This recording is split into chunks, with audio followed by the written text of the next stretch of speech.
Retour sur ce plateau, messieurs, mesdames, mesdemoiselles, on revient. Merci à Eurydice Kitutu qui vous a informé. On a continué avec le sport. Dans quelques instants, l'invité sur ces plateaux. Mais on est en pleine campagne électorale. Et cette période, dans la presse, il y a beaucoup de fake news. Allez, on a préparé un élément sur quel contenu. Non, c'est sur. Allez, fake news pendant la période électorale. Il y en a tellement de nouvelles qui ne sont pas vraies et qui circulent dans le média, mais aussi aujourd'hui avec l'arrivée des réseaux sociaux. Il y a beaucoup de nouvelles qui sont pas vraies. Le fake news pendant cette période électorale, c'est l'élément que nous vous proposons. Donner la vraie information en cette période électorale est un véritable défi que doivent relever les journalistes. En voulant faire passer son candidat pour le meilleur de tous, certains états-majors politiques, si pas tous, recourent aux fausses informations, aux fake news. Ils les propagent sur les réseaux sociaux pour la consommation populaire. Chaque média cherche une stratégie pour ne pas distiller des fausses informations dans la population.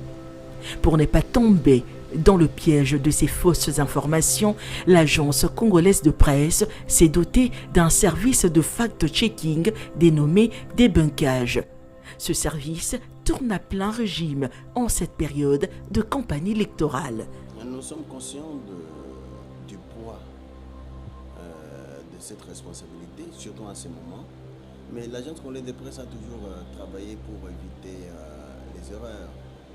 Ce que nous appelons aujourd'hui les fake news.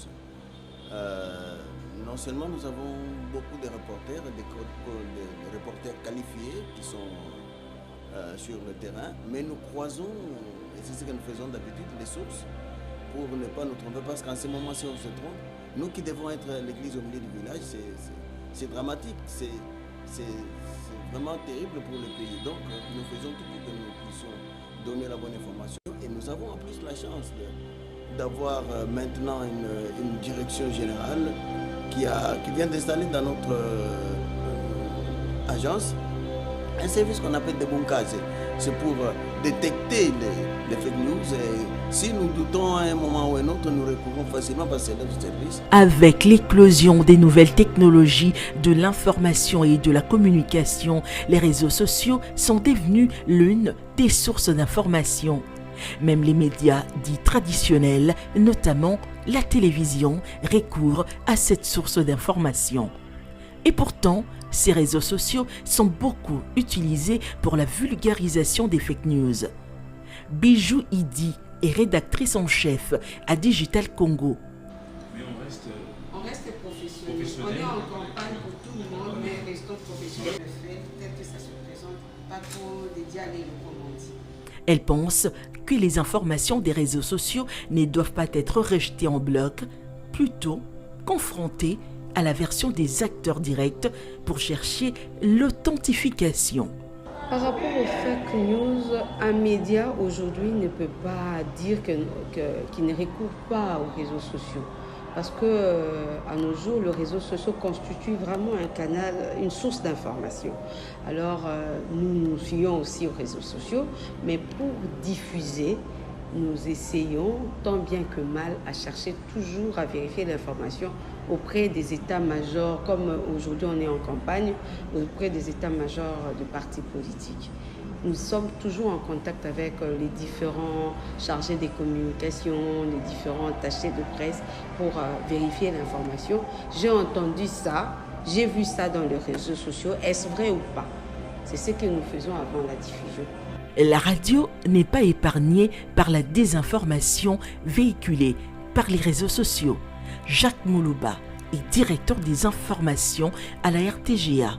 Il estime que la quête du scoop est l'une des raisons de propagation de mauvaises informations, si l'on ne fait pas attention.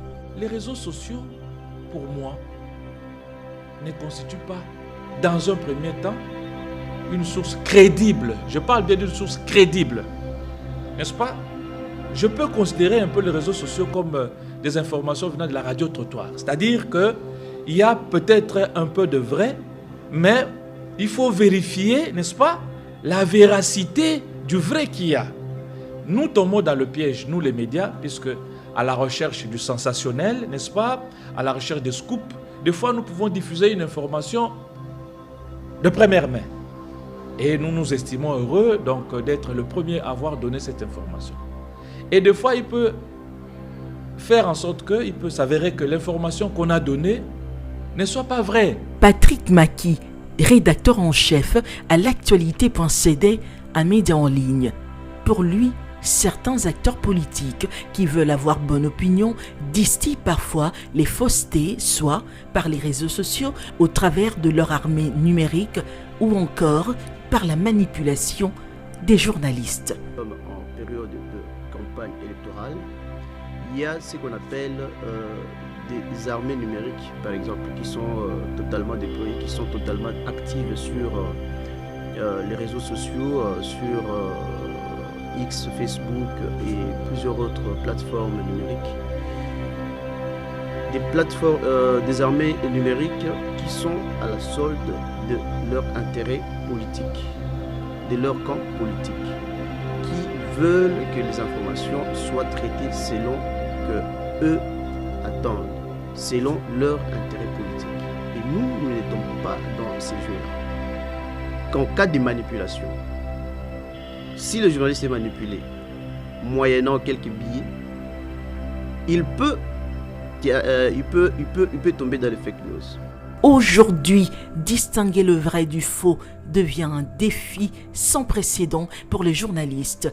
Ils doivent redoubler de vigilance pour ne pas mettre l'huile sur le feu en cette période électorale.